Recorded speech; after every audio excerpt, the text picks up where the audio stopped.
You need a family, you need friends. Like, you don't need to have all these things, but you better have most of them. Family, friends, career, educational goals, plans for, time outside of work, attention to your mental and physical health, etc. That's what life is about. And if you don't have any of those things, well, then all you've got left is misery and suffering. So that's a bad deal for you.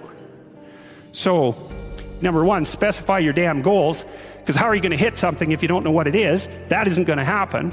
And often people won't specify their goals too, because they don't like to specify conditions for failure. So if you keep yourself all vague and foggy, which is real easy, because that's just a matter of not doing as well, then you don't know when you fail.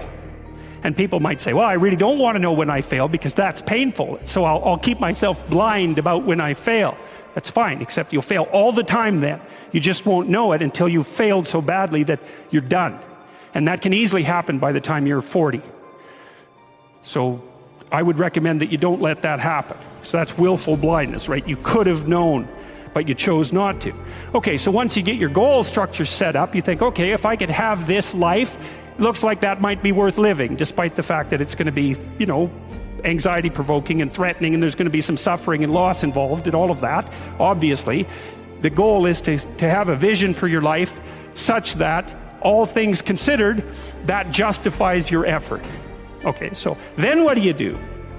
Well, then you turn down to the micro routines. It's like, okay, well, this is what I'm aiming for. How does that instantiate itself day to day, week to week, month to month? And that's where something like a schedule can be unbelievably useful. Google Calendar. It's like, make a damn schedule and stick to it. Okay, so what's the rule with a schedule? It's not a bloody prison. That's the first thing that people do wrong. They say, well, I don't like to follow a schedule.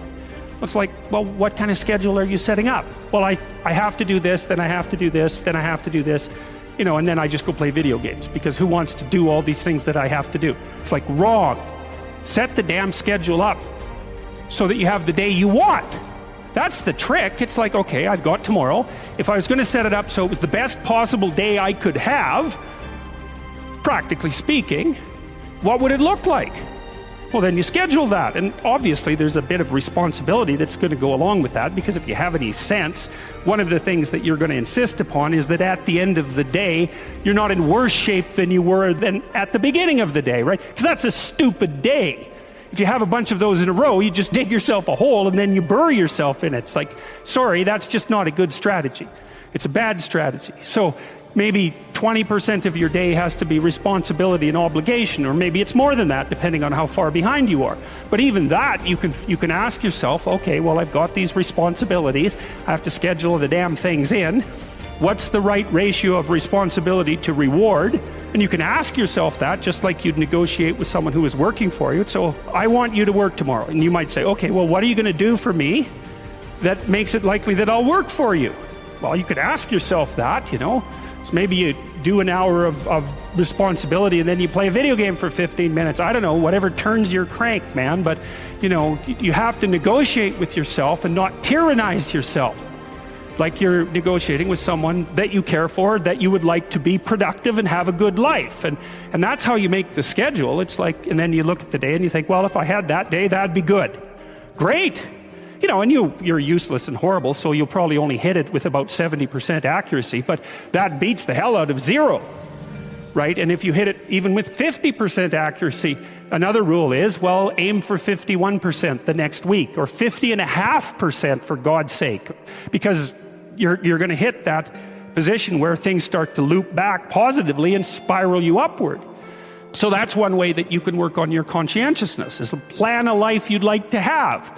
And you do that partly by referring to social norms. That's more or less rescuing your father from the belly of the whale. But the other way you do that is by having a little conversation with yourself about, as if you don't really know who you are, because you know what you're like. You won't do what you're told. You won't do what you tell yourself to do. You must have noticed that.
It's like you're a bad employee and a worse boss, and both of those work for you.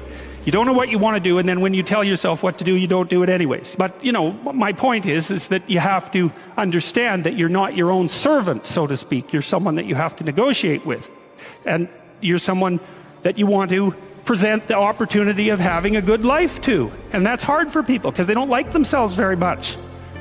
They're always like cracking the whip and then procrastinating, and cracking the whip and then procrastinating. And it's like, God, it's so boring and such a pathetic way of spending your time. And you know what that's like because you probably waste like 6 hours a day. What you do now is going to multiply its effects in the future. And you need to know what your damn time is worth. One of the things you should be asking yourself is, when you spend an hour, was that, well, would have I paid someone $50 to have had that hour? And if the answer is no, it's like, well, maybe you should do something else with your time. And it depends on whether or not you think that your time's worthwhile. But the funny thing about not assuming that is, if you assume your time isn't worthwhile, what happens is you don't just sit around sort of randomly in a state of responsibilityless bliss. What you do is you suffer existentially. And so